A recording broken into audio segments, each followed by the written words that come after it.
to tonight's recap of Amazing Race. Well, they were in Chile, and now they've got their directions to fly to Lisbon, Portugal. Woo! Alright, so they have to go to the tram to get their next clue once they get to Lisbon. The travel agent effed up. There were some issues with flights this episode. A lot of people were having issues. There were a lot of connecting flights. Everyone was confused. None so bad as Chester and Ephraim, though. Yeah, their travel agent was looking at the wrong day.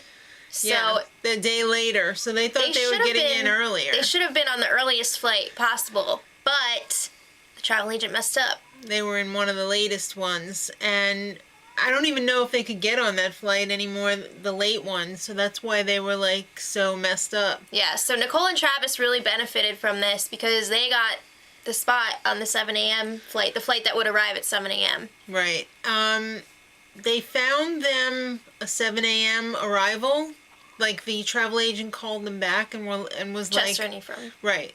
And was like, excuse me, I got you an earlier flight, but it's got 2 connections. Uh-oh, hot dog. Yeah, so they were like, all right, we'll do it. Because at that point, most people were getting in, like, 5 hours later. Right. So they were like, we'll just risk it. Exactly. Well, it was a bad risk, but we'll get there. Yeah, so the Beards and the Okies ended up finding a flight that would get them in at 10 a.m., so that was a little bit sooner than some of the other teams. A lot of the other teams were coming in at like 11 and 12 o'clock. Right. And Chester and Ephraim, worst case scenario, their connecting flight was delayed. Oh. So they missed the 3rd connection, which put them back quite a bit. Like, almost half a day. Yeah. So, the baseball wives, I like their moves this episode. This episode was crazy. They did really good. There were 3 teams fighting to be the first team on standby for this one flight. Right. And it was the baseball wives, the dating couple, Jason and Amy, and Tim and Marie. Right. And they couldn't do it right away the way that you normally would because the gate wasn't open or something. Right. So then the baseball wives snuck around and went to some lounge and were like, can we be on the standby list? And they were like, yeah, okay. It was great. So then they go back to the counter and I can't remember their names, sorry. Jason and Amy. And Tim and Marie are like, what are you doing? They're like, we're on the list. And they were. It was awesome. Marie was like, no express pass for you, B. Whoa. Yeah. Guess they're not friends anymore. They shouldn't expect a Christmas card. All right, a little check-in with Chester and Ephraim. They're just really far behind. They're missing all of the connecting flights. It's not going well for them. All right, so next clue. After they got the painting from the singing lady that everybody thought was really pretty. Hey, so you're really pretty. They had to figure out that was directing them to go to a Coach museum. And let me just say, Marie was a total B. Does anyone speak English? Help me. Oh, okay. Oh, I can't take her. Can't. Yeah. Can't do that. This must be a pretty well-known museum in the city because everyone seemed to be pretty familiar with it. Everybody knew it right away. So once they got there, you had to match up your coach with the coach in your photo. All right, and the clue was like, detour. So it's either tiles or miles. So for tiles, you had to put together this life-size tile portrait of a person, and it had quite a lot of tiles. And it was low. It didn't seem like too monochrome. many, but the tiles were very fragile. Yes. Miles, there was this smarmy Magellan wannabe impersonator. Yeah. Oh my God, he had some looks. He was like he's walking around in costume, and they had to use this giant compass and this giant map. Right, and figure out all of Magellan's travels within 500 miles. And they also had to remember that the world was round. Yeah, I feel like they thought that a lot of people would get tripped up by that. But they didn't. All right. So let's talk about tiles first. All right. The baseball wives did that. They had a pretty easy time. The Beards actually had a pretty easy time.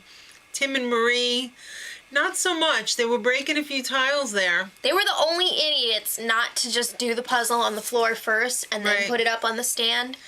The animals, I want to call them the Garanimals. Yeah, I do. The Afghanimals and the Ice Queens started out with the map, but they were just too stupid. Yeah. So they had to switch. I mean, they were coming up, it was supposed to be 16,500. They were coming up with 50,000 something. They were guessing. It was horrible. Yeah, was so they absolutely switched horrible. over to tiles, and they got it done eventually. And everybody else who we didn't mention did miles, and they did okay with it. I mean, the oil guys, they did, they made a wrong guess, but I mean, it was because he left the 0 off, so it wasn't like a big deal. And the doctors teamed up with Jason and Amy, and they got it right away, so. Right. So next stop is Club Chumbo. There was this long Portuguese name. I'm not going to murder it. I'm not even going to attempt. I didn't want to back up the DVR and write it down so I could mispronounce it. So we're going to refer to it as Club Chumbo. Roadblock. All right. It was slings and arrows, and which just kept me thinking of like Slanket for some reason. Okay. Well, one person from each team had to dress up in this armor outfit, and it was like crazy heavy chains. Yeah, chainmail. And they had to use like this trebuchet / crossbow to hit a shield with an arrow. And for some people, it was a little bit of a problem. It didn't seem like it took that long for most people. A lot of teams actually got it on the first shot, which was really surprising. I thought only one team got it. No, it was more than one. It was like 3 or 4 got it on the first shot, which was pretty impressive to me because I didn't think it looked that easy. I don't know. So let's talk about the pit stop. It was at a gorgeous castle. Loved it. First place was Travis and Nicole, and they got a trip to Costa Rica, but they should have been in second place. But Jason and Amy got a little lost. They made a mistake. They had to go up and down the same road a couple times before they figured out which was the right way to go. Mm-hmm. So that cost them the trip to Costa Rica. Third place, Nikki and Kim, the baseball wives. Right? I'm actually kind of rooting for them right now. Yeah. Because they're like not that I like smart, their strategy. it seems like, but they are smart.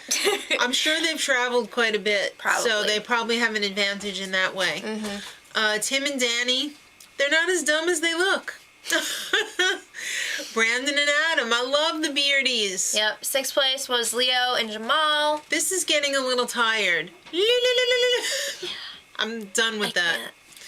Allie and Ashley, I'm kind of disgusted by them. They don't even drive around a Zamboni in their real lives. They have shovels that you can get at like the hardware store. Yeah.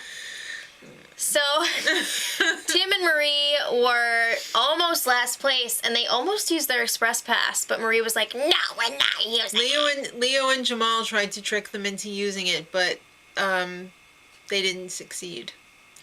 So poor Chester and Ephraim. Phil had to meet them at the airport. Oh. They knew it wasn't good when they saw Phil, so they were eliminated from the race. That's which sad. Sucks. I was rooting for them. It seems like every time we like somebody, they get eliminated. Yeah, so Nikki and Kim, watch out. Next time, Nicole, oh my god, I love this, tries to like blackmail-ish, to get the express pass. It's pretty insane. I'm gonna love it, I'm sure. I'm hoping it's gonna be better than like they hyped it up to be. Like, I hope it's not gonna be too hyped up. Okay. Anyway. You really got away with words today. I sure do. All right, so Got a until bad next headache. time. Much love.